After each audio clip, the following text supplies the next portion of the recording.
WRC TV, Channel 4, Washington, D.C. News 4, proud to be the most honored Emmy winner in Washington.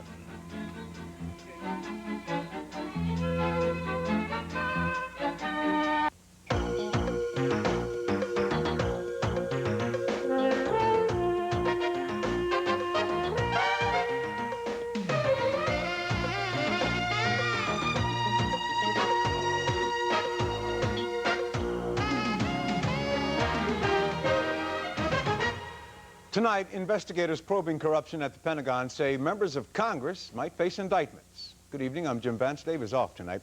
NBC News has learned that investigators claim to have enough evidence right now to indict at least 2 congressmen, but the names of the lawmakers are not being revealed. Their voices reportedly are on wiretaps of conversations with defense consultants under scrutiny in the case. Sources in the FBI and the Naval Intelligence Service also claim to have videotapes showing Pentagon officials exchanging defense documents for cash. One of them is James Gaines, Deputy Assistant Secretary of the Navy. The other is identified as Victor Cohen, the Deputy Assistant Secretary of the Air Force. Sources say former Assistant Navy Secretary Melvin Paisley was just one of the consultants who took confidential documents and then shopped them around to firms bidding for defense contracts. One is James Gaines. One of them is James Gaines, Deputy Assistant Secretary of the Navy, as I said. The other is identified as Victor Cohen, the Deputy Assistant Secretary of the Navy. Paisley's lawyers denounced NBC sources for leaking information. The attorney for Gaines declared that reporters quoting sources now will be embarrassed later. Jennifer Ard of Manassas has her weekend planned. She's going to spend it trying to find her ferret so it can be tested for rabies. And if she can't find the animal, she'll go back to jail. Wendy Rieger with the story. Jennifer Ard got a taste of freedom today after 5 days in jail for contempt of court. But her freedom comes with a deadline.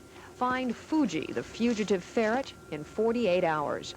Someone anonymously kidnapped the ferret and won't return it despite her pleas. Jennifer is hoping this weekend will make a difference. I mean, if I really plead with them, maybe they will. Jennifer says she'll spend the weekend on the phone, calling and visiting ferret organizations, hoping they can help. Jennifer became entangled with the law when she allowed someone to take Fuji, her ferret, which looked similar to this one, into hiding, rather than let it be killed and tested for rabies, when authorities feared it might have bitten 5-year-old Austin Simpson. Jennifer says it didn't. But Dr. Jared Florence, the health director, wants to be sure, and Simpson had to undergo rabies shots because the ferret is missing. I wish that he'd never been put through this. I still say that the whole thing was needless, that he never even had to take those shots. Now a second person claims to have been bitten and may have to undergo the same rabies series, which Jennifer says is ridiculous. I was told by Dr. Florence that someone was bit at the pet shop at 9:30 that night. My ferret was gone from the pet shop around 3 or 4 that afternoon. The 2 ferrets that were left have already been tested for rabies. If he makes that person go through rabies shots, it's just more of his idiocy. And Jennifer isn't even sure that if the ferret is returned, the county will even believe that it's Fuji. Will Fuji the ferret show up? Well, that's the big question here in Manassas, and as much as the Ard family would like to see it happen, they aren't too optimistic. Mrs. Ard admits she fully expects to find her daughter back in jail come Monday. Wendy Rieger, News 4, Manassas. Jennifer Ard's ferret was one of 3 in the pet store where Simpson was bitten. Ard says hers was not the culprit, and she says the other 2 did not have rabies because they came from a USDA-approved ferret farm where they were raised indoors and then brought to the pet store. Tonight, police have found Dorothy Ard. She is the woman from Anne Arundel County who allegedly paid to have her husband killed. Ard was found at her sister's home in Dallas and was arrested this morning. Police say Ard allegedly paid 2 teenagers to kill her husband, who was an Army sergeant at Fort Meade. The teenagers were arrested before the crime was carried out. Ard is charged with conspiracy to commit murder. Tonight, the driver of a tanker truck is being charged in an accident that claimed the life of an elderly woman. 72-year-old May Bell Simpson was killed when a truck being driven by 20-year-old Joel Goodwin apparently ran a red light, turned over, and crushed her car. Simpson's passenger, 78-year-old Francis Rogers, was seriously injured. The accident happened today at the intersection of New Hampshire Avenue and Route 108 in Ashton. Experts were called in to smother the possibility that liquid oxygen from the truck could cause an explosion. Goodwin is charged with failure to obey a signal. In Mexico, 4 people are dead tonight after an explosion at a gasoline storage facility. 3 tanks exploded yesterday. Authorities said the fire was out today, but then it started up again. 10,000 people near the town of Guadalupe fled their homes. The tanks that exploded have the capacity to hold 2.2 million gallons of fuel. It is believed a leak in one of the tanks touched off the explosion. It is the second explosion in a month's time at a storage facility owned by the government. A major escalation in the debate over the district's residency requirement for city workers. The Ambulance Workers Union is denouncing a suggestion that a rash of recent delays by ambulances might be intentional, staged to pressure Congress into scrapping the D.C. residency law. Linda Lopez has the story. Ambulance union leaders today dismissed allegations that union-backed job actions may have had anything to do with recent ambulance delays. They expressed outrage, saying medical technicians would never put jobs over lives. Yesterday, Mr. Yeldell implied that there is a connection between the incidents that happened this past week and the residency requirement. We're here to tell you that is not true. The controversy was sparked by a renewed debate over the city's residency law. This in the wake of 3 recent ambulance delays. One deadly delay on S Street in Northeast. 78-year-old Zeta Jones died. Relatives say they waited an hour for an ambulance. You keep watching the time, say, oh, they'll be here in 5 minutes, 10 minutes, and then next thing you know, it turns into an hour. And once they got here, it was too late then. Mayor Barry's top assistant, Joseph Yeldell, seen here when he was appointed as liaison to ambulance personnel, told reporters the delays may have been the result of politics. He says he's not surprised that these incidents happened at the same time residency becomes an issue in the House. He claims there will be an investigation. But union officials say there's nothing to investigate. They're demanding a public apology. We demand that Mr. Yeldell and the mayor publicly apologize for the statement that was made.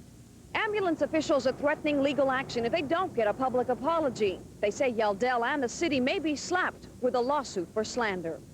Linda Lopez, News 4, Washington.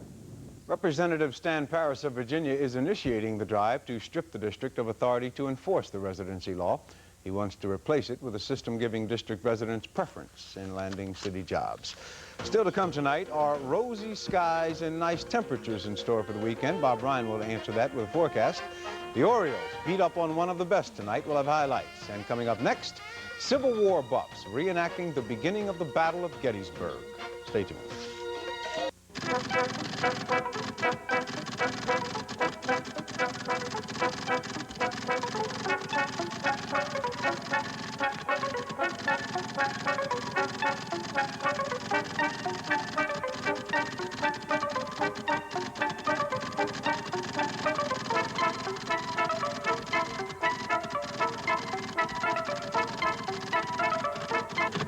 Lustine.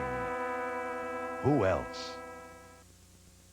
So, you're having car trouble and trouble deciding where to take it. Who can help with your hesitation problem? Who can get rid of knocks and pings? Who knows how to put a stop to hard starting and guarantees their work for 12 months or 12,000 miles? Only the engine performance experts at Precision Tube. We do more than fix your car. We guarantee it. When I'm listening to a parent whose kid is in trouble, I don't just hear what they're saying. I hear what they're feeling and what they're going through. That's why when you call about your son or daughter, the first thing I'll do is listen. Then I can help you figure out the next step. So don't wait. Call us right now. Together, we can do something. Call Psychiatric Institute of Washington, D.C. Good morning, Mr. Simmons' office. No, he's not in here. I'm sorry. Mr. Simmons is late for work again. Good morning, Mr. Fisher's office. Yes, I'll put you right through. Mr. Fisher is doing business thanks to 976-WAKE. By calling 976-WAKE from his touch-tone phone, Mr. Fisher can get a hotel-style wake-up call anytime he chooses. Good morning, Mr. Simmons' office. I'm sorry, he's still not in. Call 976-WAKE, the reliable reminder. $2 per call. Calls return anywhere in D.C. and Maryland. I want all Medicare beneficiaries to know you have a choice of Medicare health plans. Write Options Medicare, Baltimore, Maryland, 21207. 125 years ago, the Battle of Gettysburg began just up the road a piece in Pennsylvania. When it was over, just 3 days later, 50,000 men lay dead and wounded. Today, more than 8,500 people gathered to reenact that battle. Catherine Kirk reports. It was a 3-day battle, the Civil War's bloodiest. And today, Civil War buffs from across the country donned the blue and the gray and faced off in the Battle of Gettysburg. Suddenly, computer programmers, doctors, shoe salesmen, and teachers became the Yankees and rebels of 1863. I'm getting anxious because I look out, there's a lot of targets. I don't know if we have enough ammunition. What we do is we put the powder in and put a wad in front of it, so there's no projectile at all, so it's safe.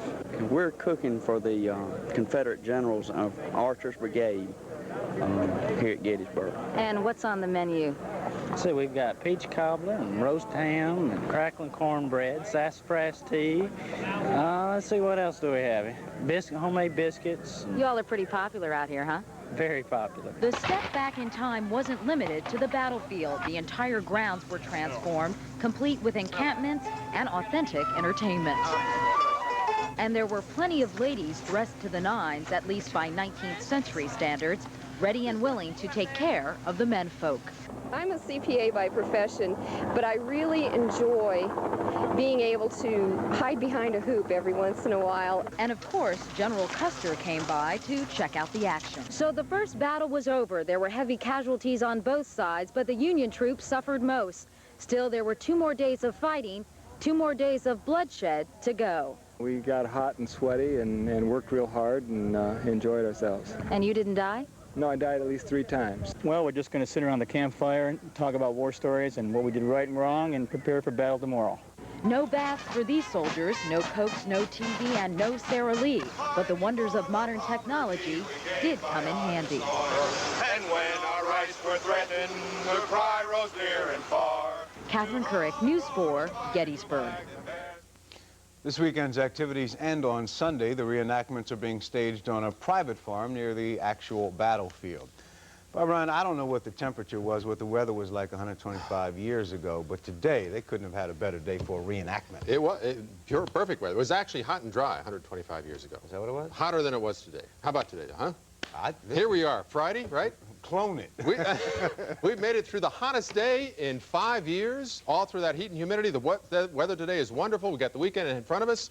I'm ready. Look at that sunset. John Wanzer shot that down at just off Main Avenue. Wonderful, wonderful end to a scrumptious day. 81 degrees today.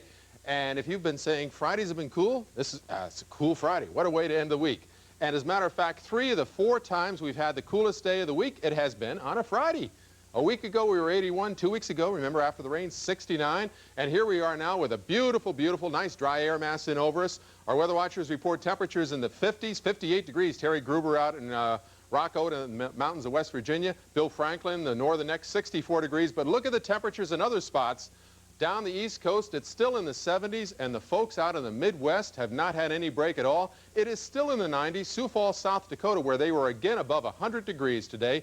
With that temperature contrast, though, there have been numerous thunderstorms to our south out through parts of Georgia. Look at Athens, Georgia. It's got a nasty thunderstorm right now, and a few outs through the northern plains to helping a little bit with the drought. We right now 70 degrees. We've got that southerly wind, a sign of a bit of humidity tomorrow that'll be coming in. Although right now the humidity isn't bad. Dew point temperatures are still very, very low, even though the relative humidity seems high. It really isn't all that much. And the temperature still feels like it's 70 degrees outside. Let me take you way out into space and you can watch and see what the week has ended like. While we've had the little respite through the Gulf Coast, there have been some numerous showers and thunder showers, parts of Louisiana. That's been good news there. Put the satellite into motion and you can see that little weather front this time last night just to our south, pushed to the south, give us that nice respite, few high clouds to our north. This week there have been over 200 record high temperatures. Jet stream, the reason that we had that little respite in over us, the little area of cool air, though, the high pressure area that's just to our north, will be zipping off tomorrow, so that will allow a surge of humidity, but this time it's not going to be with us all that long. It'll be a little bit more humid late tomorrow and tomorrow night, but then another dry air mass will come zipping in following that jet pattern across the northern plains of the lakes and be coming in here by late on Sunday. Meanwhile, the terrible, terrible heat will go on. Valentine, Nebraska today, 110 degrees, equal their all-time high temperature. Here, South Dakota, 112. St. Louis, 102 degrees, and the heat will continue tomorrow in the plains. We'll get a bit warmer, a bit more humid, but still, nothing bad, not 101. My forecast for our weekend tonight, beautiful night.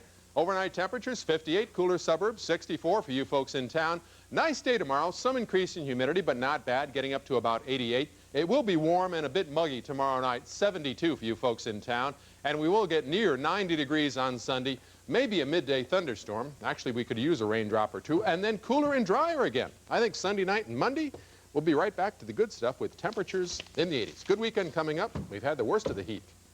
Bring on the weekend. Looking good. Thank you, Bob. Jeff Rimmer's in for George Michael tonight. The Orioles did something bad to Roger Clemens tonight, evil intentions. We'll have that and the oddest story yet about an opponent for Mike Tyson. You don't want to miss that. Fairfax Toyota, #1 in Washington in just 6 short months and determined to stay there. How's this for a sizzling summer deal? Buy any tough Toyota truck in stock, and Fairfax will sell you a Virginia-inspected, previously owned car for just $1. Pick from a select group of quality used cars and get 2 for about the price of 1. Buy a 2-buy, buy a 4-buy, a van, any Toyota truck from now till July 5th. Sizzling deals only from Fairfax Toyota, routes 123 and 50 in Fairfax. #1 and determined to stay there. Brick and concrete, sewers and digging, roofing and guttering. Johnny, be quick. Window replacement, electrical wiring, carpentry, paneling. Johnny, be quick. Bathrooms and kitchens, painting and papering, tile and carpeting. Johnny, be quick. Hot water heaters, air conditioning and heating, sewer and drain cleaning. Johnny, be quick. And, of course, all kinds of plumbing. Call Johnny, be quick. 277-6969. 277-6969.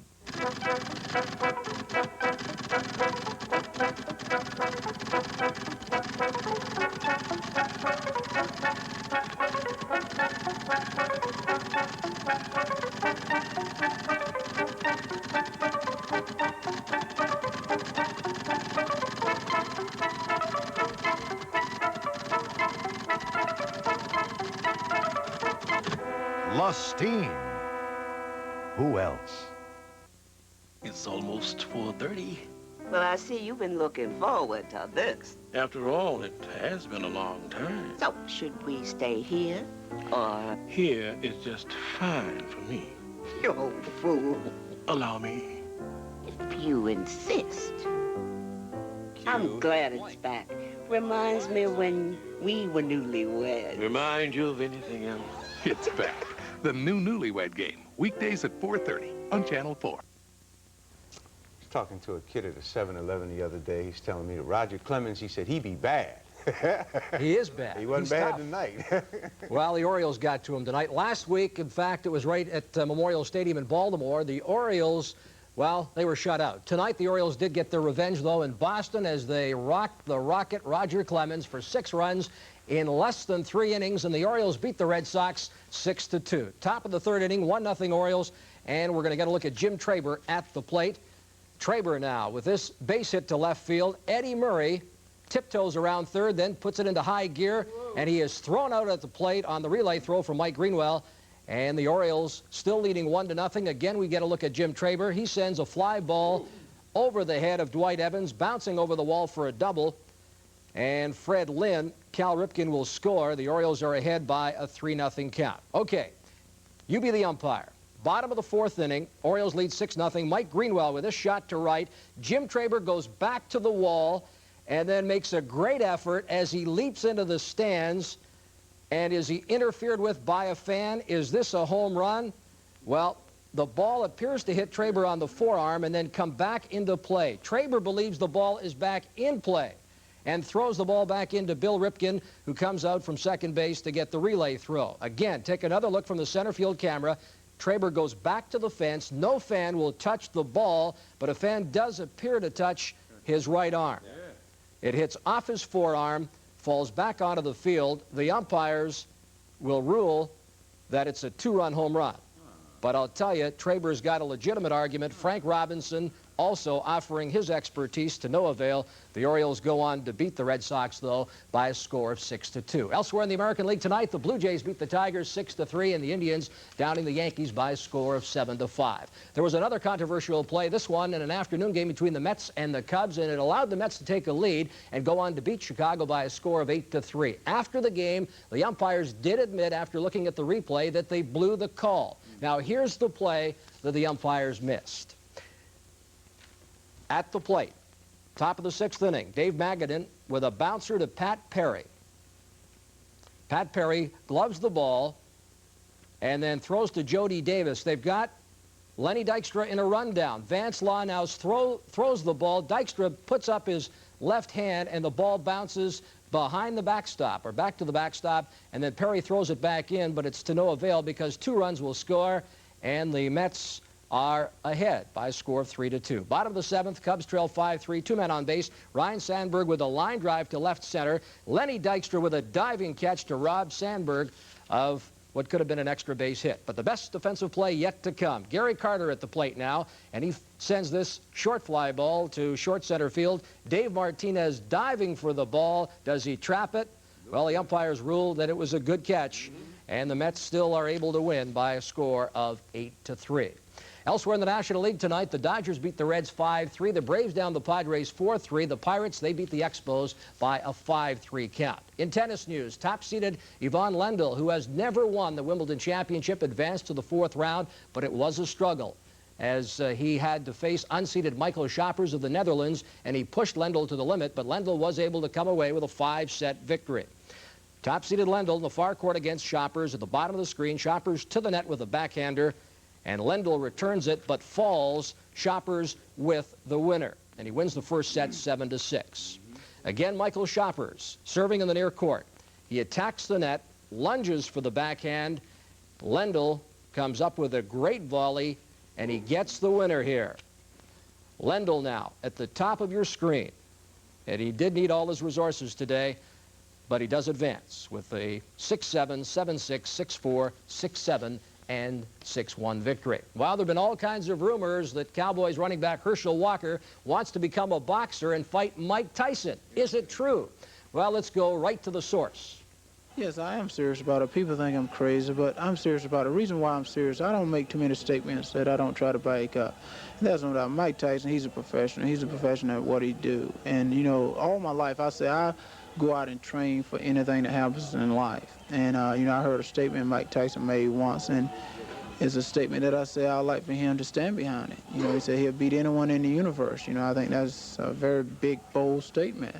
And, you know, he may have just meant he'll beat anyone in boxing in the universe, but, you know, and something just entered my head. I like to get him in the ring. You know, he probably killed me, but I like to get him in the ring. What Herschel doesn't tell us, though, is he'll get into the ring only if he's allowed to wear his Dallas Cowboys uniform. The athletic renaissance man. He wants to do it all. Arch Campbell's up next with his weekend movie guide. Some new stuff and some good stuff. Stay tuned.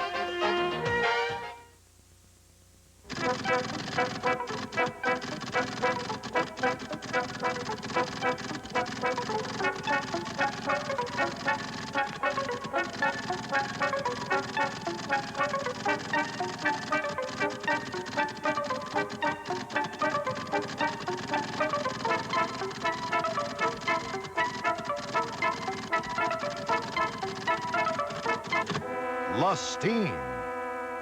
Who else? So, you're having car trouble and trouble deciding where to take it. Who can help with your hesitation problem? Who can get rid of knocks and pings? Who knows how to put a stop to hard starting and guarantees their work for 12 months or 12,000 miles? Only the engine performance experts at Precision Tube. We do more than fix your car. We guarantee it. When I get a call from the wife of an alcoholic or a drug abuser, I just have to hear her voice and I can tell what she's going through. That's why when you call about someone you love, the first thing I do is listen. Then together, we can work out the next step. So please, call us right now. Pick up the phone. Call Psychiatric Institute of Washington, D.C.